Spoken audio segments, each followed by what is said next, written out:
20 টাকা। মানে তরকারি শেষ? তরকারি আজকে শেষ হয়ে গেছে। শুকনো কোটা দাম কত করে? 3টে 20 টাকা। 3টে 20 টাকা। এই দাদা 3টে তরকারি নেই, তরকারি শেষ। রাজদা বলছি তরকারি তো শেষ হয়ে গেছে, হ্যাঁ। তাহলে পরোটা এখন তাহলে কি অফার দিচ্ছে? এখন 3টে করে 20 টাকা। 3টে করে 20 টাকা পরোটা।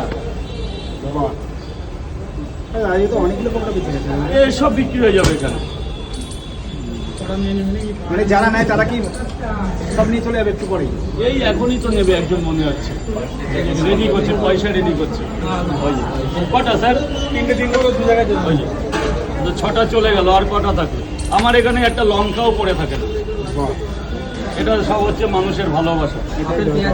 তোমার এই পরোটা দিয়ে মানে চিকেন আলু যা ভাজা সব? সে যা মন চাইবে A to Z, পনির দিয়েও খাওয়া যায়, কারণ আমি নিজে খেলাম সেদিন।